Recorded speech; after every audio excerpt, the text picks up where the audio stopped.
Me dejaron en un asilo con una maleta vieja, desgastada por el tiempo, con las asas gastadas de tanto cargar el peso de mi vida entera. Mi hija Paulina me trajo hasta la puerta de aquel lugar gris. Dijo que era temporal, que pronto volvería por mí. La miré a los ojos y vi algo que una madre siempre reconoce: la mentira disfrazada de promesa. Ni siquiera esperó a que entrara.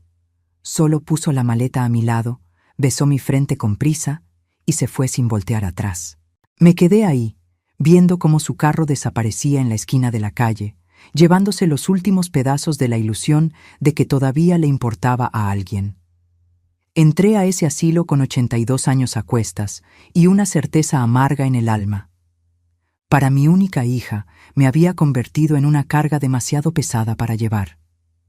Las paredes del lugar olían a desinfectante barato y soledad. Había otros ancianos sentados en sillas alineadas, viendo la nada, como si solo estuvieran esperando que llegara el final. Una empleada me mostró mi cuarto. Era pequeño, con una cama angosta, un ropero viejo y una ventana que daba a un patio sin vida. Puse mi maleta debajo de la cama y me senté en la orilla del colchón duro. Las lágrimas vinieron, pero me las aguanté. No iba a llorar, todavía no. En los primeros días, fingí que creía en la historia que Paulina había contado. Fingí que aquello era pasajero, que pronto volvería. Pero las semanas fueron pasando y el teléfono nunca sonó. Ninguna visita, ninguna noticia. Había sido olvidada por la persona a quien le enseñé a caminar. Durante 56 años fui su madre. Trabajé vendiendo tacos en la calle, limpié casas hasta que me dolieran las rodillas. Todo para que ella estudiara, tuviera una vida mejor que la mía. Y ahora, al final del camino, estaba ahí, abandonada como un objeto viejo que ya no sirve. Pero Paulina no sabía una cosa. Dentro de esa maleta desgastada, entre ropa sencilla y mis medicinas, estaba escondido todo lo que junté durante años de trabajo callado. Cada peso que sobraba, cada moneda guardada con cuidado, la escondía lejos de los ojos de todos. No confié en el banco después de que vi a mi vecino perder todo en un fraude. Lo guardé debajo del forro viejo de la maleta, cosido por mí misma una noche en que todos dormían. Eran años de ahorro, de sacrificio, de decirme que no a mí misma pensando en el futuro. Un futuro que, descubrí demasiado tarde, nadie más que yo había planeado. En esa primera semana en el asilo, abrí la maleta cuando estaba sola en el cuarto. Pasé los dedos por la tela, sentí el bulto ahí abajo. Estaba todo ahí, intacto. Conté mentalmente. Era dinero suficiente para mantenerme con dignidad por un buen rato. Cerré la maleta despacio y miré por la ventana. Pensé en cuántas veces imaginé que sería cuidada en la vejez, que tendría a la familia cerca. Pero la vida no funciona como uno sueña cuando es joven. Pasé 3 semanas en ese asilo observando todo a mi alrededor. Observé a las otras señoras que vivían ahí, muchas ya sin claridad en la mente, llamando a hijos que nunca aparecían. Observé a los empleados, algunos amables pero cansados, otros solo cumpliendo horario con indiferencia. Observé las comidas siempre iguales, el olor de comida recalentada, las tardes interminables viendo televisión en una sala donde nadie realmente platicaba. Y observé, principalmente, a mí misma. ¿Sería ahí donde iba a pasar mis últimos días? ¿Solo esperando? ¿Solo existiendo? Fue un martes por la tarde que tomé la decisión. Estaba sentada en el patio cuando una brisa trajo el olor de jazmín de algún lugar lejano. Cerré los ojos y recordé mi casita antigua, aquella que compartí con Paulina hasta que se casó. Recordé las flores que plantaba, la estufa donde cocinaba, la mecedora donde descansaba después del trabajo. Recordé ser dueña de mi propia vida, y entendí que todavía podía serlo, que todavía tenía opción. Nadie me había encerrado ahí, nadie me obligaba a quedarme. Tenía cómo salir y empezar de nuevo, aunque tuviera 82 años. Al día siguiente, hablé con la directora del asilo. Le dije que había decidido irme, que tenía con qué cuidarme sola. Me miró con desconfianza primero, después con una lástima que me molestó. Preguntó si tenía a dónde ir, si tenía dinero. Respondí que sí, aunque no di detalles. Firmé unos papeles, agarré mi maleta y salí por la misma puerta por donde había entrado, pero esta vez con la cabeza en alto y un plan en mente. Renté una casita sencilla en una colonia tranquila, lejos de donde vivía Paulina. No quería que me encontrara. Todavía no. La casa era pequeña, tenía 2 cuartos, una cocina chiquita y un patiecito atrás. Era perfecta. En los primeros días arreglé todo a mi modo. Compré unas ollas, unos platos, sábanas nuevas, planté unas flores en el patio. Por primera vez en meses sentí algo parecido a la paz. Establecí una rutina sencilla. Me levantaba temprano, hacía mi café, cuidaba las plantas, veía mis novelas, cocinaba para mí. Comía despacio, saboreando cada bocado.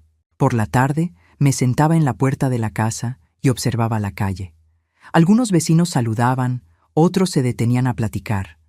Doña Laura, que vivía al lado, traía tamales a veces. Don Ernesto, del otro lado de la calle, arregló mi puerta que estaba rechinando. Me di cuenta de que estaba construyendo algo que no tenía desde hacía mucho tiempo. Una vida que era solo mía. Pero el dolor del rechazo seguía ahí, quieto en el pecho, principalmente de noche cuando el silencio pesaba. Pensaba en Paulina. ¿Habrá sentido mi falta? ¿O será que el alivio de deshacerse de mí fue mayor que cualquier culpa? Esas preguntas me quitaban el sueño, pero poco a poco fui aprendiendo a vivir con ellas. Fui aprendiendo que no todas las heridas cicatrizan completamente, pero uno sigue viviendo de todos modos. 6 meses pasaron desde que salí de ese asilo. 6 meses viviendo sola, cuidándome, aprendiendo quién era yo más allá de ser madre. Fue extraño al principio, lo reconozco. Pasé tanto tiempo de mi vida siendo necesaria para alguien que olvidé cómo era existir solo para mí misma. Pero me fui acostumbrando. Me fue gustando. Aprendí que soledad y abandono son cosas diferentes. Yo escogí estar sola ahora.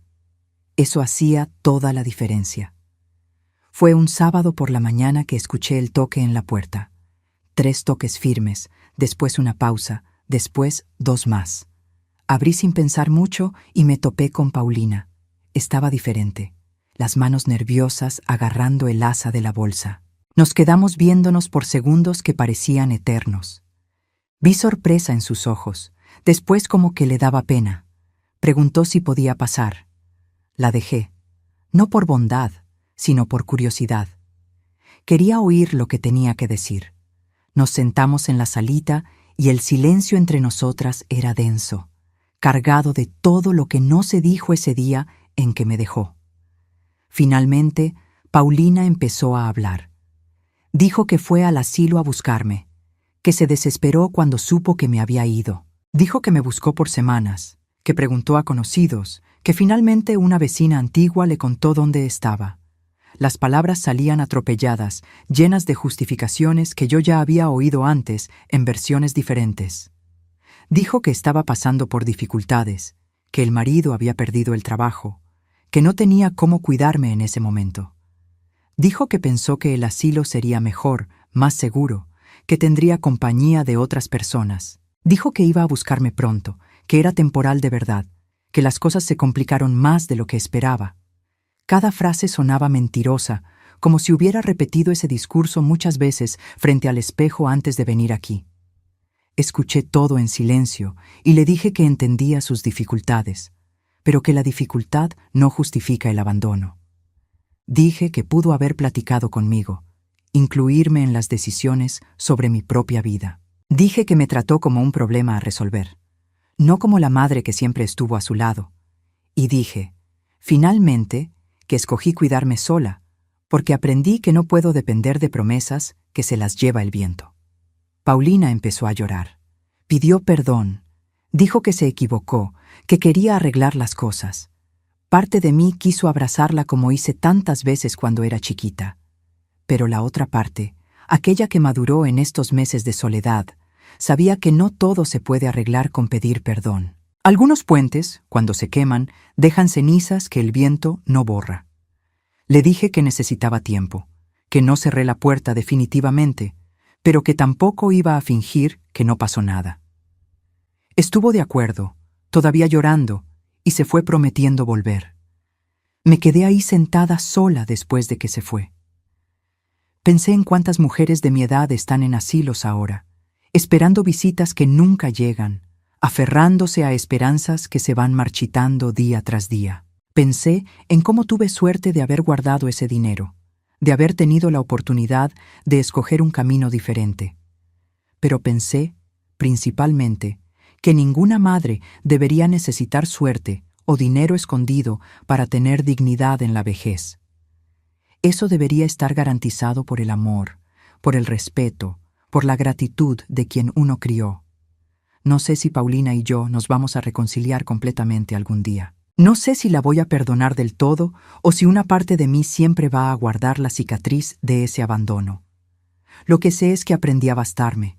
Aprendí que empezar de nuevo es posible a cualquier edad, cuando uno tiene valor y un poco con qué hacerlo. Y aprendí, sobre todo, que el amor de madre es inmenso, pero que hasta él tiene límites cuando no es correspondido con el mínimo de consideración. Hoy, mientras preparo mi cena en esta casita que es solo mía, siento algo que no sentía desde hacía mucho tiempo. Siento que estoy en casa. Y no porque tengo 4 paredes a mi alrededor, sino porque finalmente estoy en paz con mis decisiones, con mi historia, conmigo misma. Si esto no es un final feliz en el sentido tradicional, al menos es un final digno. Y la dignidad, descubrí, vale más que cualquier cuento de hadas.